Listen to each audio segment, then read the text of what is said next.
సినీ దీంట్లోకి రావడం ఫస్ట్. నేను కూడా ఈ ఆడియోలకు కానీ ఎప్పుడు చాలాసార్లు అవకాశాలు వచ్చినా రాలేకపోయాను. ఈ సుబ్రహ్మణ్యం గారు నాకు దగ్గర రిలేషన్, కానీ చాలా తక్కువ టైంలో అనుకోవడం, దీన్ని సినిమా తీస్తున్నా ఖచ్చితంగా మీరు ఉండాలి అంటే, లేదు తప్పనిసరిగా వస్తాను. ఈ తిమ్మమ్మ చరిత్ర వాస్తవంగా నేను ఆ తిమ్మమ్మ మర్రిమాను అనేది దాదాపుగా 9 ఎకరాల స్థలంలో విస్తీర్ణమైన ఈ అమ్మగారి చరిత్రను ఈరోజు ప్రజలకు అందరికీ చూపెడుతున్నాడంటే సుబ్రహ్మణ్యం గారి చరిత్రనే. వాస్తవంగా ఆయన మంచి మనసును ఈరోజు ఆయన ఈ సినిమా తీసినందుకు ఆయనకు మనం అందరము ఒక్కసారి తప్పట్లతో ధన్యవాదాలు తెలియజేసి ప్రజలందరికీ. సినిమాలు మామూలుగా తీసేస్తూ ఉంటాం, అయిపోతూ ఉంటాయి. ఒక కళాత్మకమైన సినిమా ఫీల్డ్లో మేము వచ్చాం, 50 సినిమాలు తీశాను నేను. కానీ నిజంగా ఇక్కడికి వచ్చేదాకా ఆ సతీ తిమ్మమాంబ కథ నాకు తెలియదు. ఇలాగా చాలామంది ఎంతోమంది ఉంటారు. వాటన్నిటికీ మించి ఇంటర్నల్ ఫీల్ ఇంకోటి కూడా ఉంది. కృష్ణదేవరాయలు చరిత్ర తెలుసుకోవటం, అలాంటి అతని స్వభావం కలిగి ఉండటం, ఆ బ్లడ్ జనరేషన్ లింక్ ఉండటం అనేది మాత్రం చాలా ఉత్తమం అని నా ఫీలింగు. ఎందుకనంటే ఈరోజు మన వాళ్ళందరూ చాలామంది చెప్తుంటారు, చెరువుల్ని ఇవి చేస్తున్నాం, అవి చేస్తున్నాం. ఇవన్నీ ఎప్పుడో ఎన్నో శతాబ్దాల క్రితం శ్రీకృష్ణదేవరాయలు గారు చేశారు. ప్రతి ఒక్కరికి పేరు పేరున నా యొక్క హృదయపూర్వక నమస్కారాలు తెలియజేస్తున్నాను. ఈరోజు చాలా శుభదినం. ఎందుకంటే చరిత్రను తిరగరాసే విధంగా ఈరోజు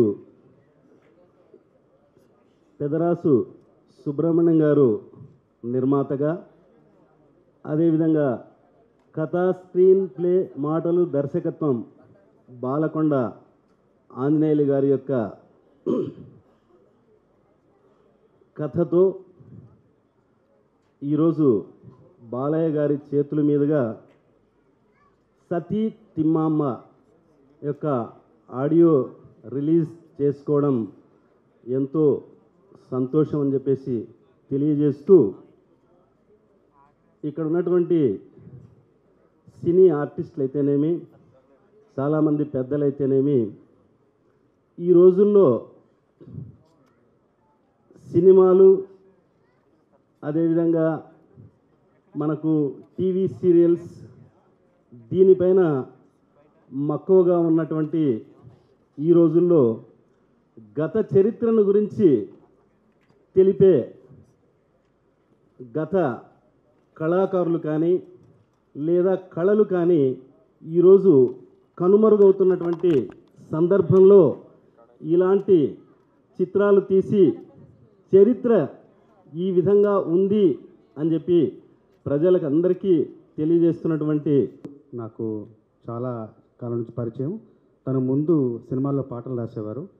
తన వృత్తి పట్ల, తన ప్రతిభ పట్ల, తను చేస్తున్న పని పట్ల తనకి ఎంత నమ్మకం అంటే తన కలం పేరు బండారు దానయ్య కవి అని పెట్టుకునే పాటలు రాశాడు. అంత నమ్మకం. పని పట్ల, వృత్తి పట్ల, ప్రతిభ పట్ల నమ్మకున్న ప్రతి వ్యక్తి ఏ రంగంలోకి వెళ్ళినా కూడా రాణిస్తాడు, ఏ రంగంలో సరే విజేత అవుతాడన్న నమ్మకంతో ముఖ్య అతిథిగా విచ్చేసిన అఖిలాంధ్ర ప్రజల ఆదరాభిమాన ఆప్యాయతలను అపారంగా చూరగొన్న మహానాయకుడు, మన అందరి అందాల అభిమాన కథానాయకుడు శ్రీ బాలకృష్ణ గారికి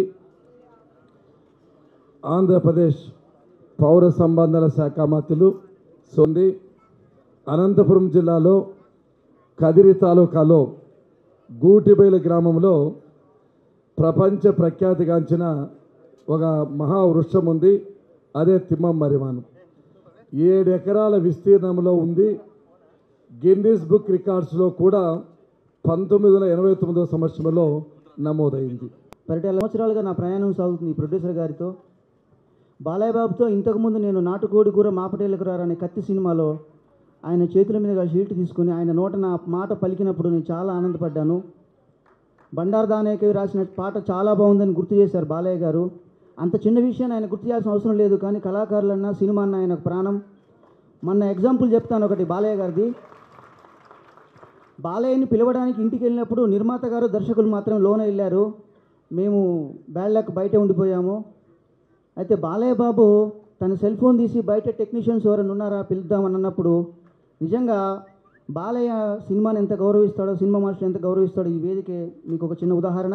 అనుకున్నప్పుడు భైరవ దీపము ప్రతిరోజు ఆఫ్ అంటే విశ్రాంతి వరకు సార్ ఎట్లా యాక్ట్ చేశారు, మన హీరోతో ఏం చేయించాలా, ఆ హీరోయిన్ ఎలా యాక్ట్ చేసింది, వాళ్ళ డ్రెస్ ఏమిటి, వాళ్ళ కాస్ట్యూమ్స్ ఏమిటి, అక్కడ వాళ్ళు ఎలా ఉన్నారు, అదంతా ప్రతిరోజు నేను నెట్లో ఓపెన్ చేసి భైరవ దీపం చూసేవాడిని.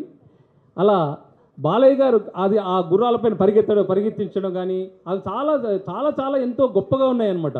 కానీ అట్లాంటివి మేము చేయించలేకపోయాము, అంత గొప్పగా చేయించలేకపోయాము. వారు అంత సాహసం చేసి ఆ గుర్రాలపైన పరిగెత్తించడము అని చాలా చాలా ఎగ్జైటింగ్గా ఉంటుంది. అదే కాకుండా నేను బాలయ్య గారిని ఆ రోజు ఇన్వైట్ చేయడానికి వెళితే అప్పుడు ఆ రోజు నేను మిస్ అయ్యాను, సార్ని కలవలేకపోయాను. విజయవాడలో ఐపీఎస్ ఆఫీసర్స్ మీటింగ్ ఉన్నందువల్ల నేను అక్కడ వెళ్ళాను. సార్ ఇక్కడ రాగానే బాలకొండ ఆంజనేయులు కదా అని నన్ను చూసంటే నాకు ఎంతో ఇంకా నేను ఆ ఆనందాన్ని తట్టుకోలేకపోతున్నాను. సార్ నేను నా ముఖమే చూడలేదు, ఒకసారి చెప్పారు వస్తుంటే ఆంజనేయులు పిలవడము. నేను ఈ సభాముఖంగా ఎందుకు చెప్తున్నా అంటే ఆ వారి పెద్ద మనసు ఆ రోజు అంటే లాస్ట్ మంత్ 11th అనుకుంటా, అప్పుడు మన ప్రొడ్యూసర్ గారు మా డైరెక్టర్ రామ్ కుమార్ పర్యవేక్షణ వాళ్ళు వెళ్ళి కలిసినప్పుడు సార్కు నా గురించి చెప్పారు. ఆ పేరు గుర్తుపెట్టుకొని అక్కడ కనపడగానే బాలకొండ ఆంజనేయులు అంటున్నారంటే వారి యొక్క రిమెంబరెన్స్ అంటే జ్ఞాపక శక్తి కానీ వారి యొక్క ప్రజల్ని గుర్తుపెట్టుకొని వాళ్ళు ఆదరించే విషయాన్ని కూడా మరొకసారి వారికి కృతజ్ఞతలు చెప్తున్నాను. అదేవిధంగా ఈరోజు నేను చిన్నప్పటి నుంచి నందమూరి తారక రామారావు గారి ఫ్యాన్ నేను. ఆయన భూ కైలాస్ సినిమా అయితే ఎన్నోసార్లు చూశాను నేను. ఆ సినిమాలాగే ఒక కథ రాశాను, శివరావణ యుద్ధం అని రాశాను. అది ఓన్లీ మన నటసింహ నందమూరి బాలయ్య గారు అయితేనే ఆ సినిమాకు చాలా షూట్ అవుతారు. నాకు తెలుసు ఆ నందమూరి వంశస్థులు మాత్రమే చేయగలరు. అది ఒకవేళ నా అదృష్టం ఉంటే వారితో ఆ సినిమా చేయిస్తే అది పౌరాణికము. అంటే ఆ దానిలో కూడా రావణాసురుడే తన శివునితో యుద్ధం చేస్తాడు అనమాట. ఆ కథ నేను కొద్దిగా ఫిక్షన్ పెట్టి ఆ కథ రాశాను. అసలైన ఈ స్టోరీ ఎవరు ఇంతవరకు ఎక్కడ ఏ పురాణాల్లో కూడా తీయలేదు. అసలు కథే దాన్ని కొద్దిగా ఫిక్షన్ పెట్టి శివరావణ యుద్ధంగా తయారు చేశాను. సార్, నా పేరు పెద్దరాసు సుబ్రహ్మణ్యం. నేను అనంతపురం జిల్లా పుట్టపర్తి కాన్స్టిట్యుయెన్సీ బుక్కపట్నం మండలం నల్లగుట్టపల్లి అనే ఒక 50 ఇండ్లున్న కుగ్రామంలో జన్మించాను సార్. మా నాన్నగారు మొదటి నుంచి కమ్యూనిస్ట్ నాయకులు, వాళ్ళొక రైతు కుటుంబం నుంచి వచ్చినటువంటి వాళ్ళు. మొదటి నుంచి కూడా మాకు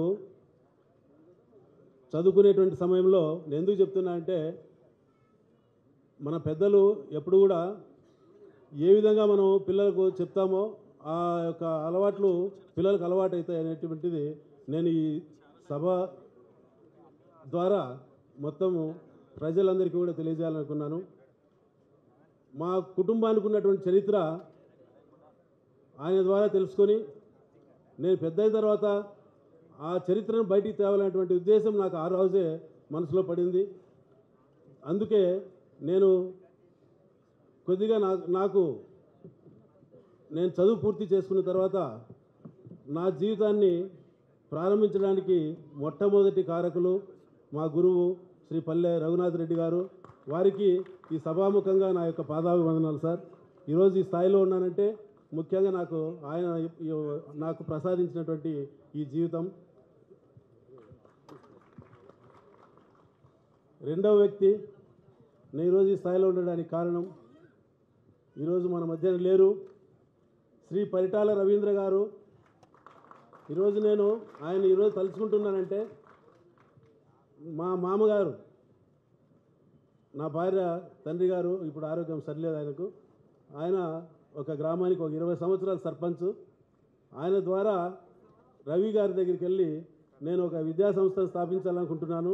మా గురువు రఘునాథ్ రెడ్డి గారి వల్లే నేను కూడా 10 మందికి విద్యాదానం చేసి కొంతమందికి నేను జీవనోపాధి కల్పించాలి అని కళాశాల స్థాపించడం నిజంగా ఈరోజు నాకు శ్రీ పరిటాల రవీంద్ర గారు పెట్టినటువంటి భిక్ష. ఈరోజు నేను ఈ స్టేజ్ పైన కోట్ వేసుకొని షూట్ వేసుకొని ఏసీ హాల్లో ఈరోజు సినిమాను ప్రారంభిస్తున్నానంటే నిజంగా వారు నాకు అందించేటువంటి సహాయ సహకారాలు.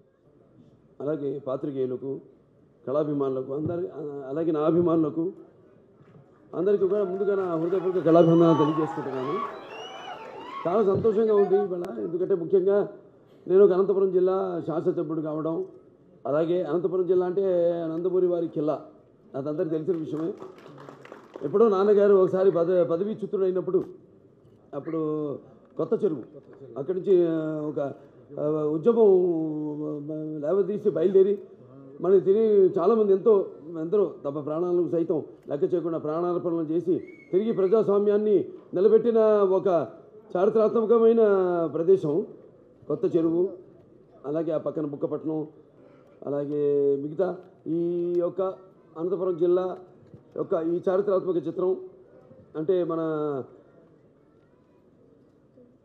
కదిరి, మన ఆంధ్ర రాష్ట్రంలో కదిరి, అనంతపురం జిల్లాలో కదిరి సమీపంలో ఉన్న ఈ దూటిబయలు ఇక్కడ ఒక 4 ప్రపంచ ప్రఖ్యాతిగాంచిన ఈ 6 ఎకరాల్లో 6 ఎకరాల విస్తీరణ గల ఈ మర్రిమాను, తెమ్మమామ మర్రిమాను అటువంటి ఈ యొక్క చారిత్రకమైన 13-14 శతాబ్దంలో జరిగిన ఈ యొక్క కథను, చారిత్రాత్మక కథను ఒక చిత్రరూపంలో మన ముందు తీసుకొచ్చిన ఈ యొక్క బృహత్ ప్రయత్నాల్లో ఒక సమితి కావడం, ఒక భాగం కావడం నా పూర్వజన్మ సకృతంగా భావిస్తున్నాను.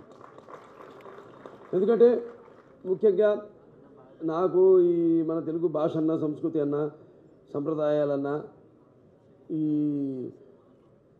చరిత్ర అన్న నేను చెప్పుకోసుకుంటాను. ముఖ్యంగా నాకెంతో ఇష్టం, అది నా పూర్వజన్మ సుకృతంగా భావిస్తున్నాను. ఒక ఎన్టీ రామారావు అబ్బాయిగా పుట్టడం, అలాగే అది నాకు వారసత్వంగా రావడం నా అదృష్టంగా భావిస్తూ ఇవాళ మరి మనకు తెలిసిందే, మరి ఒకప్పుడు ఈ యొక్క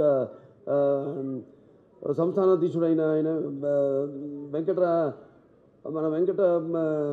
చెన్న వెంకటరాయలు వారు, తర్వాత మంగమ్మ గారి అమ్మాయి, ఆవిడ ఎంతో ఆవిడ పిల్లలు లేనప్పుడు వారంతా వెంకటస్వామిని కొరగా ఈవిడ పుట్టడం, ఆవిడకి ఆ పేరు పెట్టడం. అలాగే తర్వాత ఇప్పుడు సుమారుగా 1394లో ఆవిడ పుట్టడం. అలాగే ఆవిడ బాలవీర నాయకుడు అంటే ఇక్కడ గుట్టిబయలు, అక్కడ ఆవిడ ఆయన్ని పెళ్లి చేసుకోవడం, అక్కడికి వెళ్ళడం, మళ్ళీ తర్వాత అక్కడ ఆవిడ ఒక భర్తకి భార్యగానే కాకుండా మనం ఎలాగైతే మన భరతమాతను ఒక మాత అని పిలుస్తాం, స్త్రీ రూపంలో స్త్రీని గౌరవించడం నాన్నగారి నుంచి అది వస్తున్న ఆనవాయితీ. మొదట్లో ఆయన ఎప్పుడు ఎన్నికలకి వెళ్ళినా కూడా ఆయన ముందు మా తెలుగింటి ఆడపడుచులని సంబోధిస్తూ ఉండేవారు.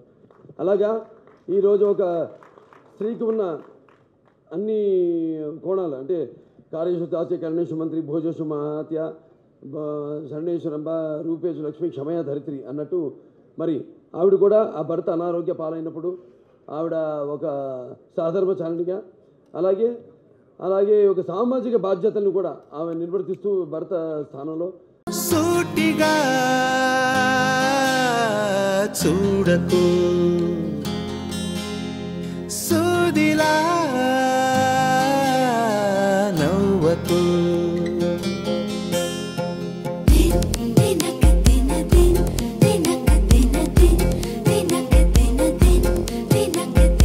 ఎదురు